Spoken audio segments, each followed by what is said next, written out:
Hola, estimados alumnos.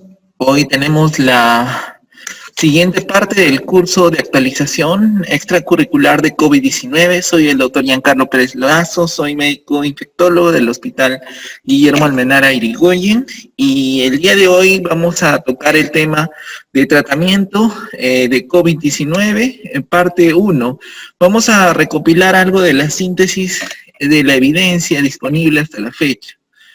Este es nuestro temario. En realidad vamos a ir desglosando. Hay una segunda parte que es exclusivamente algunos tópicos vinculados al tratamiento en cada uno de estos ejes, que va a ser la parte 2 donde estamos con los algoritmos, pero el día de hoy vamos a tocar la evidencia. Entonces, en sí, cuando uno busca los targets de acción, hay que recordar nuevamente la clase previa donde veíamos cómo es que el virus de SARS-CoV-2, a través de todo su material y todos sus componentes, va a tener una entrada, para lo cual requiere receptores, en este caso en el huésped, y el receptor principal involucrado habíamos mencionado que era el receptor de AC2, ¿ok? Entonces, a nivel de esta entrada, va a haber una fusión, ¿no?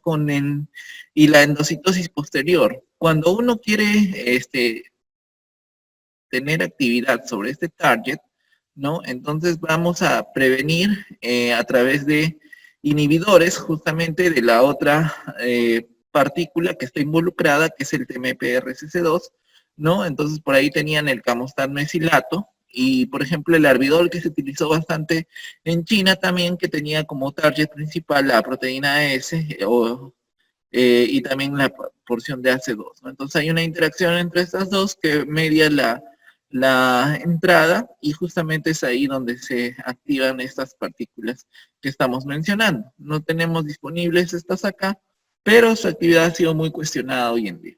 Una vez que el SARS-CoV-2 entró, empieza lo que es una fusión en la membrana, una endocitosis, como ven acá. Entonces es ahí donde uno tiene el postulado de la actividad tanto de cloroquina y de hidroxicloroquina, pues aparentemente hay un efecto in vitro, que también ya ha sido descrito sobre otros virus, ¿no? Entonces, como dice acá, hay una inhibición de la entrada viral y de la endocitosis posterior, ¿no? Por múltiples mecanismos que van a estar mediados principalmente por efecto del hospedero, ¿no? Y una vez que entra, pues como todo virus, tiende a liberar este material genético que está adentro, y esta liberación, pues posteriormente va a tener un proceso de degradación. Cuando uno habla de degradación del RNA, va a tener un target en específico, es decir, inmunoglobulinas. Cuando uno sabe muy bien y da inmunoglobulinas, por ejemplo, extrapolando a lo que pasa en Guillain-Barré, tiene este target y es el primero en todo el proceso de desprendimiento, posterior traslación y luego la proteólisis, como estamos viendo, ¿no? Entonces, una vez que ya este RNA se liberó, ¿no? Pasa todo este proceso de traslación y va a generar una serie de polipéptidos, ¿no? Estos polipéptidos van a hacer una proteólisis que está mediada principalmente por una enzima que es la proteasa. Entonces, justamente, si hay una proteasa que está mediando esta separación a proteínas no estructurales, lo que vamos a ver es la actividad de inhibidores tipo lopinavir o darunavir, ¿no? Entonces, uno cuando in vitro tiene estas actividades, pues justamente a través de la inhibición de la 3-quimotripsina proteasa similar, ¿no? O like, va a tener esta actividad. Como vemos, está formando proteínas no estructurales, y donde está justamente en la secuencia de la actividad de la RNA polimerasa dependiente de RNA, se activa otra enzima posterior que es la transcriptasa, ¿no? Entonces, justamente es ahí donde vienen estos agentes, con la ribavirina, que ya saben, se utiliza en virus sincitial respiratorio, remdesivir, que también se utilizaba, ya se han probado en otro tipo de SARS, y favipiravir, también una molécula muy interesante, que justamente son las que están prometiendo mucho más actualmente por algunos conceptos de farmacología que vamos a ir revisando, y que justamente tienen este target sobre la RDRP.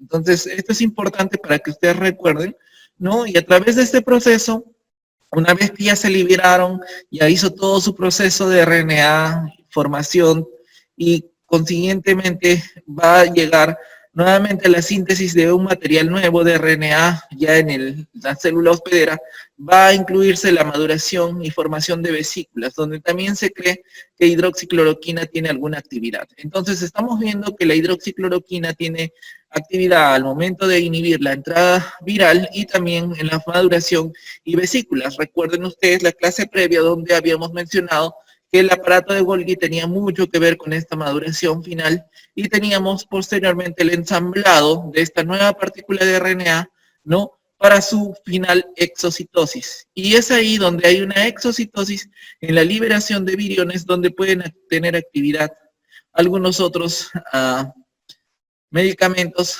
tipo ivermectina también que se ha propuesto como una partícula que pueda tener actividad in vitro sobre SARS-CoV-2.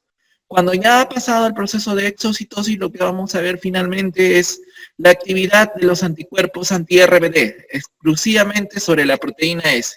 Y es ahí donde se utiliza lo que se conoce como plasma, ¿no? El plasma que va a transmitir los anticuerpos neutralizantes justamente, y este es su target, anticuerpos RBD. Entonces, recordar estos puntos que son útiles y vamos a recordar también la importancia de tener el conocimiento porque cada una de estas rutas han sido estudiadas. Sin embargo, cuando hay un complejo de activación, recordar también que estuvieron involucrados varios de los mecanismos tipo liberación de interleuquinas. Recuerden que hay un receptor de interleuquina 6 soluble, que es la que media toda la cascada de tormenta de citoquinas, como tocilizumab y también el sarilumab, que están estudiándose in vitro y que justamente tienen resultados controversiales, sobre todo el primero, el tocilizumab, con ya el estudio COVACTA, que vamos a mencionar que aparentemente ha hecho que ya salga de las recomendaciones de algunas guías, ¿no? Y sin embargo, pues a través de la inhibición de esta señalización de interleuquina 6, va a prevenir toda esa cascada inmunológica que uno ve en la segunda semana de enfermedad de estos pacientes, ¿no? Entonces, cuando uno va y discute lo que es la actividad antiviral, habíamos propuesto que el lopinavir, ritonavir, tiene posible actividad junto con darunavir, y fue uno de los brazos justamente del ensayo Solidarity, que está reclutando gran cantidad de pacientes en el mundo, con lo cual uno planteaba su posibilidad de actividad in vitro. Entonces decía, ¿qué es la S50? ¿No? Uno, cuando tiene este concepto farmacológico, van a ver bastante que muchos de los antivirales tienen esto, que son las concentraciones máximas, ¿no? Que inhiben por lo menos la mitad de toda la carga viral, ¿no? Que inhiben la mitad del virus, ¿ok? Entonces, basado en este concepto de S50, que es lo mínimo que nosotros tenemos que recordar, ¿no? Uno hace sus curvas de concentración y de tiempo, por lo menos el 50% de inhibición es lo que uno requiere para decir estamos haciendo una actividad por lo menos in vitro, que es lo que se quiere, ¿no? Entonces, el COVID en sí, el COVID-19, hay dos proteasas específicas, ¿no? Dos proteasas. Entonces, lo que se ha mostrado es que los modelos antiguos que probaban lopinavir, ritonavir, en SARS, que se probó anteriormente, y en MERS, que ya habíamos estudiado, virus de Medio Oriente, ¿no? Entonces decían que la S50 por lo menos bordeaba en 8.5, ¿no? Quiere decir que a esta concentración se podía hacer efecto inhibidor in vitro, ¿ok? Inhibidor in vitro. No es lo mismo decir inhibidor in vitro que inhibidor in vivo. Entonces, en general, cuando vamos a hablar de todos los agentes que tienen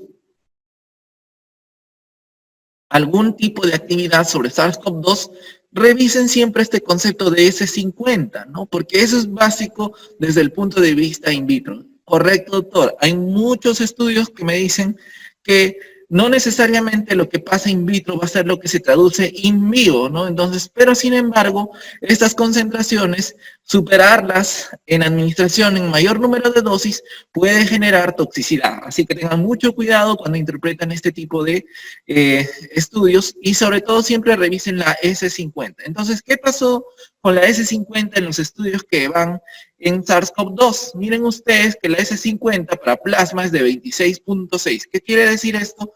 Que si nosotros teníamos estas concentraciones en SARS y MERS 8.5, para plasma más o menos estamos asumiendo que estamos triplicando esta concentración necesaria para tener la inhibición de por lo menos el 50% de toda la carga de virus que tenemos, ¿no? Entonces, la viabilidad, como ven acá en esta gráfica, de logaritmos de carga viral en comparación a la concentración del lopinavir, miren ustedes que se requiere por lo menos esta media. Entonces, necesitaríamos incrementar las dosis, por lo menos en hasta concentraciones mucho mayores para poder tener este efecto, ¿no? Y para SARS-CoV-2 es interesante. En VIH se requería usualmente, recuerden que también es un inhibidor de del proteasa, pero requiere más o menos de 9 micrómetros, es decir, la concentración S50 es mucho menos para VIH y otros virus que lo que se ha demostrado para SARS-CoV-2 in vitro. Y el ritonavir no tiene efecto sobre SARS-CoV-2.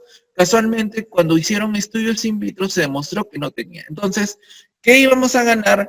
Sabiendo que esta partícula, a pesar de que tenía algún propuesto no interesante, no tenía esa actividad suficiente por temas farmacológicos, entonces aún así fue incluido en uno de los trials, como muchos trials anteriores para otros virus, se han incluido muchas partículas, sin embargo no se consideran estos principios farmacológicos que son necesarios para el entendimiento de cómo es el PKPD o farmacocinética farmacodinámica. Entonces, llama la atención que este trial de lopinavir, ritonavir, que salió en el 7 de mayo en pacientes hospitalizados con COVID severo, y es uno de los pocos que está publicados en el tema de Caletra, lopinavir, ritonavir, el cual fue un ensayo randomizado 1-1, no etiqueta abierta, fue estratificado, en el cual comparaban el uso del lopinavir, ritonavir por 14 días versus el standard of care, ¿no? Y prácticamente se enrolan 200 pacientes que tenían saturación menos de 94 y PAFI menos de 30, menos de 300.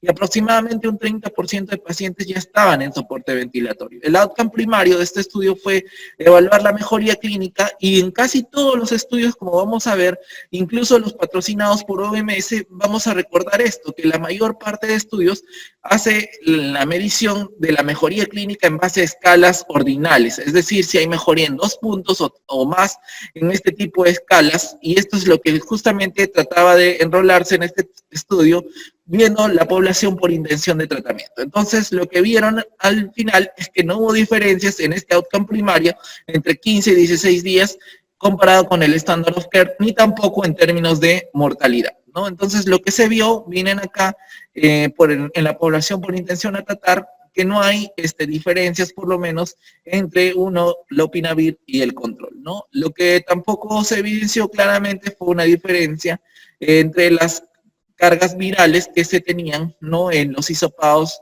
control también incluso en nasofaringios, ¿no? Así que al final, en teoría, y esto ya ha sido comprobado nuevamente con el Solidarity, que ya sacó el lopinavir, ritonavir, y tenemos tanto la parte clínica que sustenta que no tiene efectividad y también la parte farmacológica que ya corroboraba lo de la S50 que vamos viviendo. Entonces, mi punto de vista es que ustedes, cuando tienen que desglosar y seleccionar un antiviral que pueda tener actividad, básense en lo que tenemos, estudios con mayor nivel de evidencia, es decir, estudios randomizados con un grupo control, que estén adecuadamente aleatorizados, que no hayan poblaciones sesgadas, que tengan un buen control y que tengan un buen ajuste de los confusores probables y también que relaten bien las limitaciones del estudio, así como sus confusores medidos, y también la parte farmacológica y farmacodinámica que hemos mencionado, que también son muy importantes porque varios de estos antivirales ya han sido probados frente a otros virus,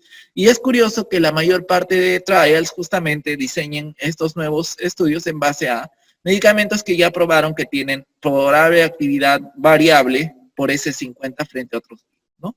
Es ahí que sale otro de los que están propuestos, y habíamos dicho que tiene actividad sobre RDP, ¿no? Entonces, ya ha sido demostrado que tiene actividad sobre SARS, ¿no? Previamente, y MERS. prácticamente es lo que nosotros ya habíamos visto. ¿Qué es lo que pasa en SARS y MERS? Tienen una S50 que bordea más o menos el 0.09, ¿no? Micrómetros. Y esto idealmente todavía es más potente de lo que ya estaba mostrado, más potente que el Caletra, ¿no? Que el Opinavir Ritonavir. Entonces, a pesar de esto, lo que teníamos es que había un efecto teórico de inhibición de SARS-CoV-2 nuevamente in vitro, ¿no? Entonces, al haber esto, dijeron, bueno, probemos el Remdesivir, ¿no?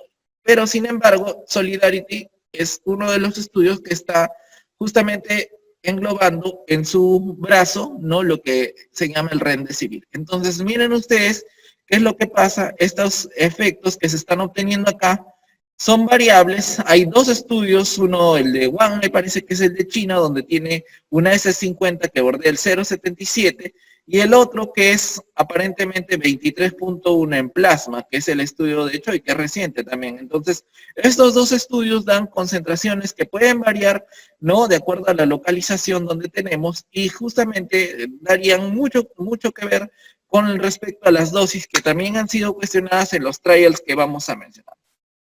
Entonces, este es un nucleótido, ¿no? Que está siendo metabolizado a nivel intracelular, ¿no? Entonces, con Remdesivir tenemos esa propiedad. Ya habíamos dicho que su nivel de actividad está justamente acá, en RNA RDP, dependiente de polimerasa, y vamos a revisar algunas propiedades más. Entonces, como saben, ya había sido probado no solamente para este tipo de virus, contra SARS y contra MERS, sino también tenía una posible actividad contra ébola. Pero, ¿qué es lo que dijo Gilead, que justamente es la farmacéutica que está encargada de su liberación? Es que justamente por la aprobación de autorización de uso de emergencia, ¿no? Lo que Emergency Use Administration en este caso, se ha liberado y justamente es donde Remdesivir ya forma parte de algunos protocolos actuales en Estados Unidos y en otras partes del mundo, donde ya se ha propuesto, vamos a ir revisando las guías, pero es interesante, ¿no? Entonces, ya habíamos mencionado los estudios que lo lanzaron con la actividad in vitro, ¿no? Pero sin embargo, llama la atención que las dosis son cuestionadas en los ensayos que estamos revisando, ¿ok? Entonces, este es uno de los ensayos de los cuales ya está publicado desde mayo, ¿no? Interesante es el estudio ACTT1, en el cual en pacientes que aproximadamente en número eran 1063, ¿no? Lo que se evidenció, miren ustedes la población, la mayor parte siempre varones, estuvieron en ventilador mecánico un 44.1, fue un estudio multinacional donde ven que se enrolan pacientes de Estados Unidos, Dinamarca, Grecia y varios más, excluyeron pacientes con cirrosis, una disfunción renal severa, gestantes y también lactantes, ¿no? Y adicionalmente, perdón, lactancia materna, y que la mayor parte de ellos en sí tenían algunas comorbilidades, sobre todo hipertensión y diabetes dentro de los grupos de riesgo, ¿no? Y la mayor parte de estos pacientes eran severos, es decir, complicaciones asociadas a COVID que requerían varias intervenciones, ¿no? Entonces, este es un estudio que compara la administración de Remdesivir por 10 días. Inicialmente se daba una dosis de carga de 200 miligramos y luego se mantuvo 100 miligramos por 10 días versus el estándar, en este caso, perdón, versus placebo. Y lo que al final evidenciamos es que por el tiempo de recuperación se evidencia 11 días en el brazo de Remdesivir con un intervalo de confianza 95 entre 9 a 12 días versus 15 días en el brazo placebo, ¿no? Es decir, había un ratio de recuperación de 1.32, ¿no? Que es lo que justamente sale significativo. Sin embargo, cuando uno va a la parte clínica, al objetivo principal, al outcome principal, justamente no cumple la mejoría clínica que se evidencia, es decir, no hay mejoría clínica ni tampoco mortalidad al día 14, ¿no? Es decir, hubo un 7.1 con Remdesivir versus 11.9 con placebo y como ven esto no fue estadísticamente significativo tampoco, ¿no? Acá el intervalo de confianza está incluyendo la unidad, entonces por lo que nosotros asumimos que no hubo ninguna significancia en este modelo. Entonces, ¿de qué nos sirve que el Remdesivir simplemente te acorte el periodo de recuperación? ¿Tendrá algún target sobre la replicación viral? Cuando uno provee este tipo de estudios nos sirven para validar y completar lógicamente los outcomes primarios, que es el beneficio clínico a través de estas escalas que dije de mejora. Sin embargo, también nos sirve para ver los eventos adversos, ¿no? Y que con el brazo de Remdesivir llegan hasta 21.1%, es decir, 100 de 14 de 551. Pero sin embargo, al final, en el estudio cabe recalcar que no hubo muertes asociadas directamente con alguno de estos efectos adversos asociados a la administración de Remdesivir versus 27 del placebo, ¿no? Entonces, realmente es algo que también te sirve para ver la seguridad del medicamento. Y como ven, cuando uno hace estas escalas en el momento de la admisión, ve que el paciente que se beneficia más de este tiempo de recuperación es el paciente que recibe oxígeno solamente. Miren ustedes, hay escalas, la escala 4, la que no recibe oxígeno, el 5 es el que recibe oxígeno, el 6 es el que recibe altas dosis de oxígeno, puede ser por cánula, ¿no?, de alto flujo, o no está en ventilación mecánica no invasiva, y el que está en ECMO o en ventilación mecánica invasiva es la escala 7, ¿no? Entonces, aquellos que recibían oxígeno tenían este favor, ¿no?, con Remdesivir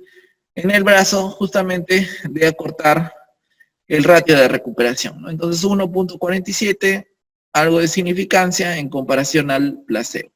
Esto fue uno de los trials interesantes que sale, y este es el estudio de Wang, el del este año también publicado, donde hay diferencias. Obviamente esta es una sola localización en China. Como ven, los criterios de exclusión también de estos 237, mucha menor población que la anterior, cirróticos, no aquellos que tenían disfunción renal severa, gestantes o que también estaban dando de lactar, y la mayor parte, pues, a diferencia del otro, pocos en ventilación mecánica, ¿no? Sin embargo, cuando uno compara igual también el brazo de Remdesivir por 10 días versus placebo, al final lo que encuentra es que tuvo más tiempo, un tiempo más rápido para la mejoría clínica que aquellos que reciben placebo en pacientes con duración de menos de 10 días de hospitalizados, ¿no? O sea, en teoría estamos actuando sobre la primera fase, es decir, la fase viral, ¿no?, con un hazard ratio de 1.52. Pero, sin embargo, esto no fue estadísticamente significativo. Acá nuevamente se incluye la unidad, pero se avalan de la reducción numérica, es decir, 5 días menos en el tiempo para la recuperación, o hasta el alta, ¿no? Entonces, este fue el beneficio. A pesar de que no hubo diferencia estadística, se evidencia un beneficio numérico. Entonces, mucho cuidado con la interpretación de esto. No quiere decir que va a servir para todas las poblaciones. No podemos hacer una inferencia con base a este tipo de estudios, y realmente la muestra, a pesar de que es un estudio multicéntrico, randomizado, doble ciego, placebo controlado, tiene sus limitaciones, porque también hay una serie de efectos adversos que estuvieron reportados. Sin embargo, nuevamente, en estos tipos de estudios no se atribuye una causa de muerte directamente al Remdesivir, pero 18 pacientes detuvieron justamente el estudio en esta parte por efectos adversos. Entonces, miren ustedes, como les digo, también sirven para evaluar seguridad en este tipo de intervenciones. Entonces, de estos dos ensayos, que son los randomizados que están publicados hasta la fecha, no sé si estoy dictando en este momento y ya salió algo nuevo. Todavía no tenemos resultados del brazo de Solidarity con Remdesivir, pero sin embargo van a ver que ustedes ya hay guías clínicas que están acuñando justamente estas recomendaciones con nivel de evidencia baja, ¿no? Es decir, la guía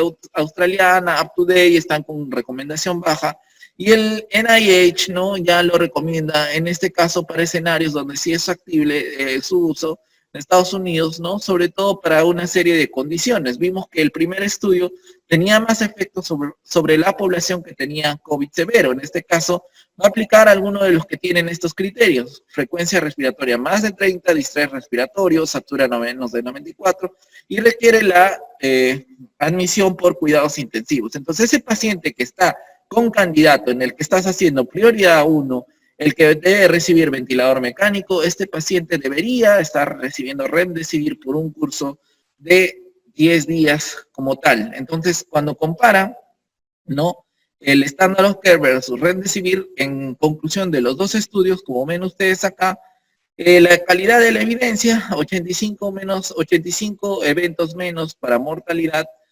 19 hubo más efectos adversos con el estándar de tratamiento, los días de ventilación mecánica eran 4 menos y 3 menos para el tiempo de cura, ¿no? Pero sin embargo, como ven acá, y lo más interesante es que todo esto tiene un nivel bajo de evidencia. Quiere decir que hay que tener mucho cuidado con las recomendaciones. Sin embargo, como les digo, ya NIH está haciendo sus recomendaciones y como los suministros son bajos, en realidad los paneles están haciendo recomendación de Remdesivir a estos que tienen justamente oxígeno suplementario que ya habíamos mencionado, que no están con alto flujo, ventilación ni ECMO, ¿no? Entonces ellos solamente oxígeno suplementario y le recomiendan como categoría B1 de tratamiento. Entonces, usualmente lo mínimo que debes utilizar son 5 días de Remdesivir, ¿no?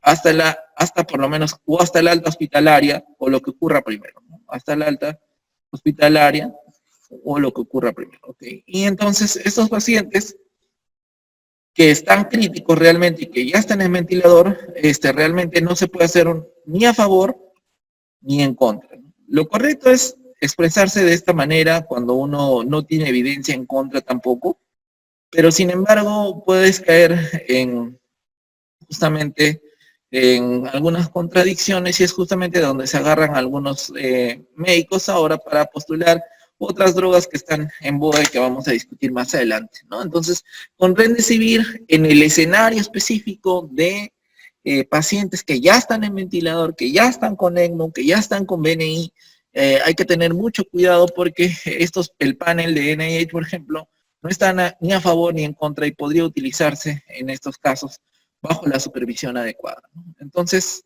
mucho cuidado con esto.